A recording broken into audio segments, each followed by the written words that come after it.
Bonjour, bienvenue pour une nouvelle vidéo, cette fois-ci pour vous présenter la figurine de Bane. Alors le Bane issu du comics. Étant donné que vous avez fait une vidéo la dernière fois sur le Bane issu des films de Nolan, là on a un design légèrement différent. Donc on voit de qui il s'est inspiré.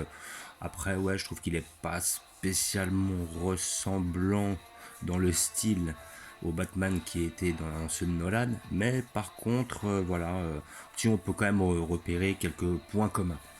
Voilà, donc c'est la figurine numéro 22 de la collection Batman DC Universe, le personnage de Bane, un personnage mythique, anthologique. Comme d'habitude avec cet achat que vous pouvez avoir pour 20 € sur le site Eagle Moss. Voilà, après si vous profitez de réduction, celle-là j'ai pu la toucher à 13, hein.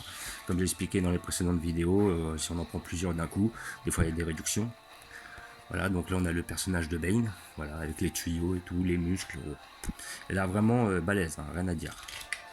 Après voilà, Bane, juin 93, première apparition dans Batman, Vengeance de Bane. Voilà.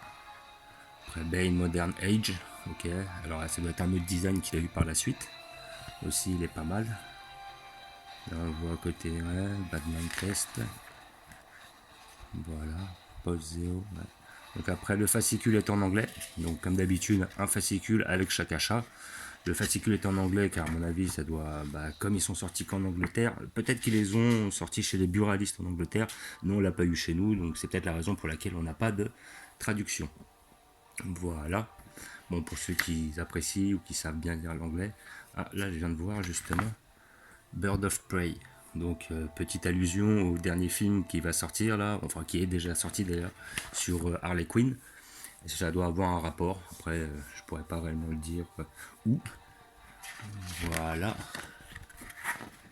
Là on a un autre design de Bane avec le costard, mais on reconnaît bien le masque qu'il a sur la figurine.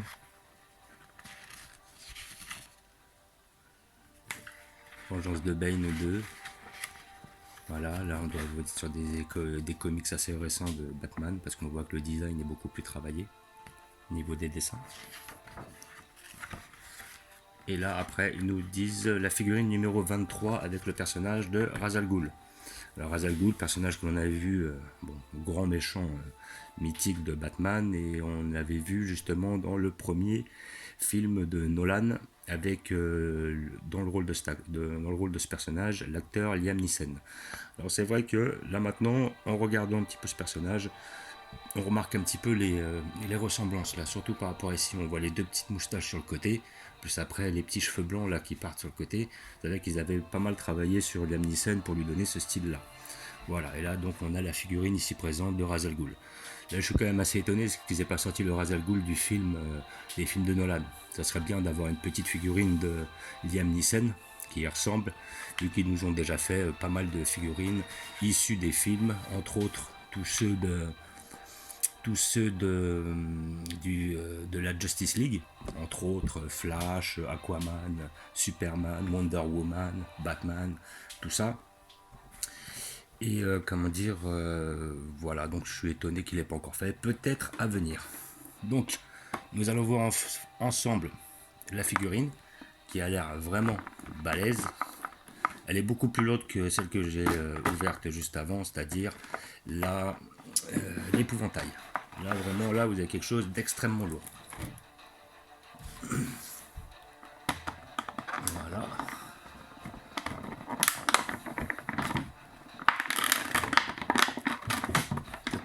Lutter un peu pour la sortir. Voilà. Alors, la figurine, elle est très compacte, elle est très lourde. Et nous allons la voir de plus près. Donc là, on a vraiment un bonhomme qui est hyper balèze, hein, et les muscles sont très bien faits, hein. Là, je trouve qu'elle se rapproche pas mal de la Hulk qu'ils avaient sorti chez Altaïa. Voilà, les muscles sont vraiment très bien faits. Le masque est bien fait aussi. Là, derrière, on a ces deux bouteilles de gaz. Alors, d'après ce que j'avais entendu, enfin, ces bouteilles, je sais pas vraiment ce qu'il y a dedans, mais comme quoi il ne peut pas respirer sans ces fameuses bouteilles.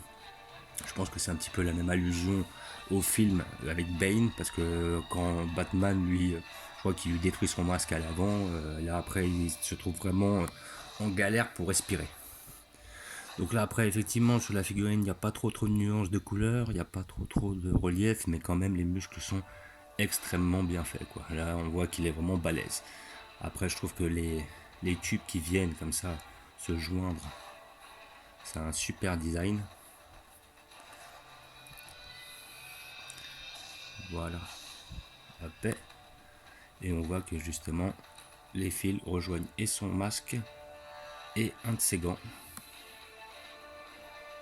Voilà, vraiment elle est balèze, hein. Il n'y a quasiment aucun défaut sur la figurine, hein.